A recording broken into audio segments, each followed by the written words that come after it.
Hello friends, welcome to my channel that is Divya education live channel में।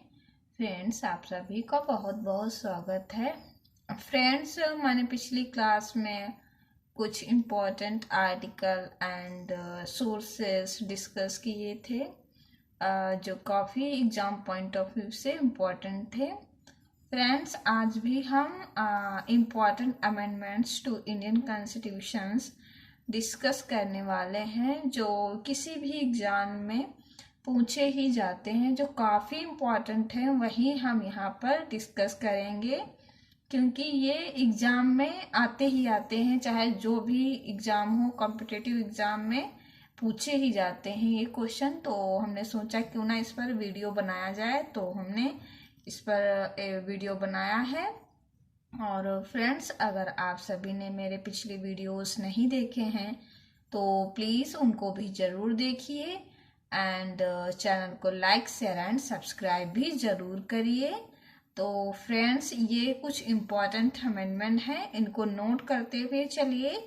अगर note नहीं करना चाहते हैं तो स्क्रीनशॉट ले लीजिए। क्योंकि अगर आपको पता है तो बहुत अच्छी बात है, अगर नहीं पता है तो आप सभी का रिवीजन हो जाएगा। तो फ्रेंड्स वीडियो को अंत तक जरूर देखिएगा एंड अगर कोई गलती हो तो प्लीज़ कमेंट बॉक्स में कमेंट जरूर करिएगा। फ्रेंड्स हमने यहाँ पर इंग्लिश लैंग्वेज में लिखा है क्योंकि अगर आप इंग्लिश लैंग्वेज से इसको याद करेंगे ना तो इसमें काफ़ी आपको हेल्प मिलेगी बजाय हिंदी के, क्योंकि हमारे लिए दोनों ही लैंग्वेज काफ़ी इम्पोर्टेंट है। हमको हिंदी भी आनी चाहिए और इंग्लिश भी आनी चाहिए। तो जो जो हमको इजी लगता है याद करने में उस लैंग्वेज का हमको यूज करना चाहिए। तो हमारे हिसाब से इंग्लिश बेटर है याद करने के लिए। इसकी लैंग्वेज थोड़ा इजी लगती है हमको। लेकिन फ्रेंड्स हम इसको हिंदी में भी डिस्कस करेंगे, हिंदी भी बोलेंगे। यानी कि अगर आपको राइटिंग समझ में नहीं आए तो प्लीज़ हम इसको बोल के भी वर्डिंग इसकी जो है हम उसको बोलेंगे, ठीक है। तो आप सुन सकते हैं एंड ठीक है फ्रेंड्स, तो आज की क्लास हम शुरू करते हैं। तो यहाँ पर हमने इम्पोर्टेंट अमेंडमेंट लिया है जो 7th अमेंडमेंट है। ये कब हुआ था, ईयर भी हमने लिखा है 1956 में हुआ था। इसका सिग्निफिकेंस क्या था, ये मतलब अमेंडमेंट क्यों लाया गया, इसका कोई रीजन भी तो होगा, महत्व भी तो होगा। तो इसका महत्व क्या है friends? reorganization of states on linguistic basis and abolition of class A, B, C and D and introduction of UTs। यहाँ पर ये बताया गया है कि राज्यों का पुनर्गठन हुआ था, किसके आधार पर हुआ था? भाषा के आधार पर राज्यों का पुनर्गठन हुआ था और जो वर्ग था ABCD इसको हटा दिया गया था, एब्लिशन कर दिया गया था एंड यूटीज को यहाँ पर इंट्रोडक्शन यहाँ मिलता है। किसका? यूटीज का। वो क्या है क्या नहीं है, तो ये किसकी वजह से किस अमेंडमेंट द्वारा किया गया था? तो ये किया गया था 7th अमेंडमेंट के द्वारा। नेक्स्ट है 9th अमेंडमेंट हुआ था 1960 में। इम्पॉर्टेंट है काफ़ी, बहुत बार एग्जाम में पूछा जाता है। तो adjustment to Indian territory as a result of an agreement with Pakistan.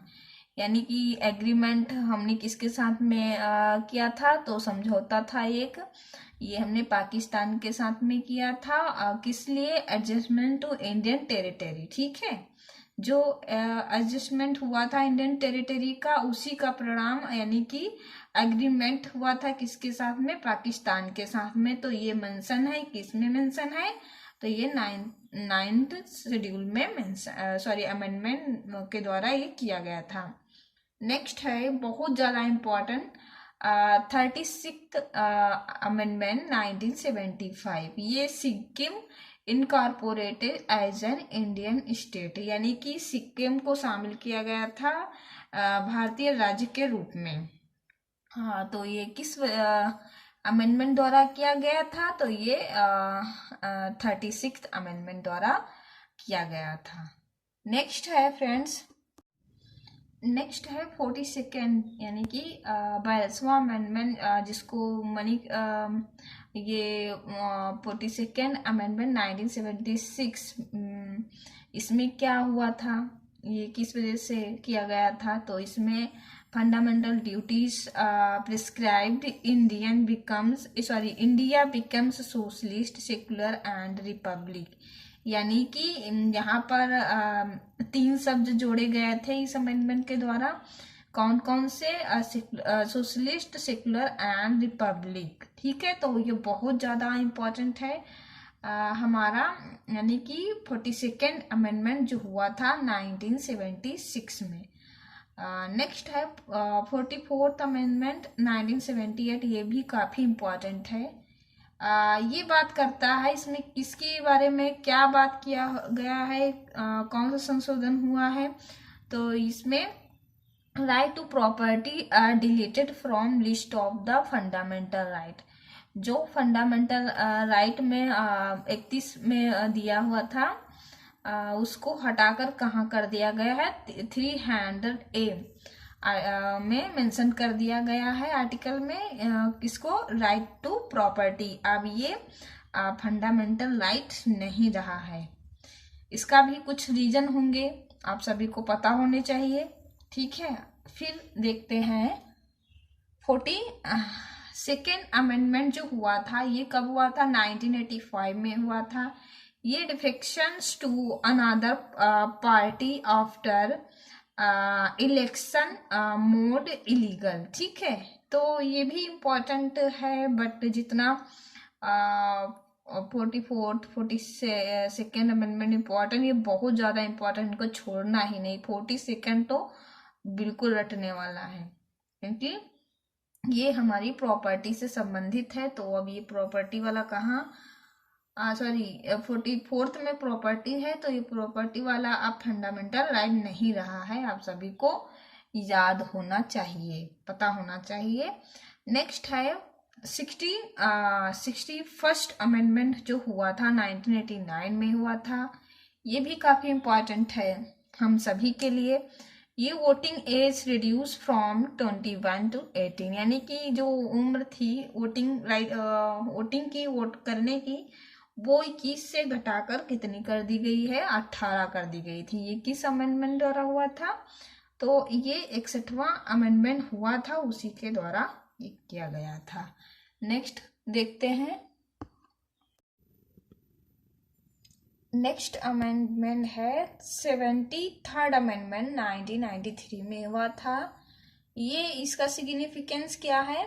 Introduction of Panchayati Raj and addition of part 9 to the constitution, यानी कि पंचायती राज का इंट्रोडक्शन है और किया गया था, और एडिशन एक और पार्ट को ऐड गया है, 9 पार्ट को, टू द कॉन्स्टिट्यूशन। ठीक है, नेक्स्ट है 74th अमेंडमेंट 1993, काफ़ी इम्पोर्टेंट है, बहुत ही ज़्यादा। Introduction of nagar palikas and municipalities की बात की गई है।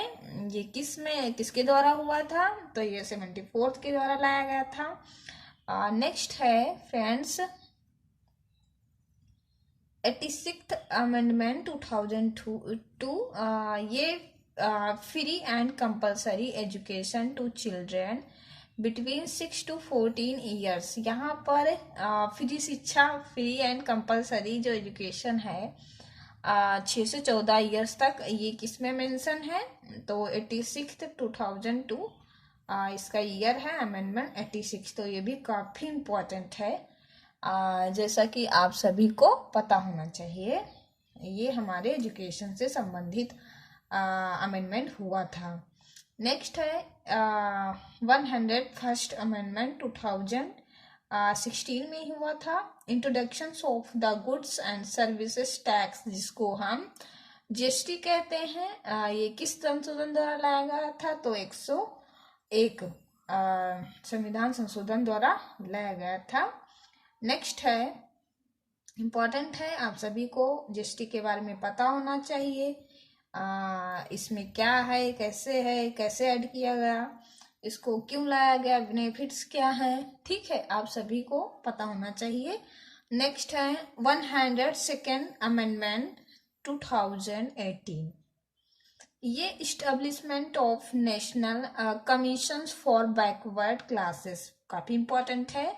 ये बैकवर्ड क्लासेस के लिए क्या किया गया था? इसमें नेशनल कमीशन की स्थापना की गई थी। तो ये 100 यानी कि 102 वहाँ संविधान संशोधन हुआ था उसके तहत। नेक्स्ट है 103 2019 में हुआ था ये amendment to Article 15 and 16 to provide for reservation for the economically weaker section, यानी कि इकोनॉमिकली जो वीकर सेक्शंस हैं उनको क्या दे? रिजर्वेशन दे। तो ये 103rd अमेंडमेंट द्वारा किया गया था। तो फ्रेंड्स, ये कुछ इम्पोर्टेंट अमेंडमेंट्स थे जो हमने अभी डिस्कस किए थे। अगर आप सभी को मेरा वीडियो पसंद आया है तो please like, share and subscribe जरूर करिए हमारे चैनल को। And thank you so much हमारा वीडियो अंत तक देखने के लिए। ऐसे ही वीडियो हम और अपलोड करते रहेंगे। ठीक है friends, okay bye, take care.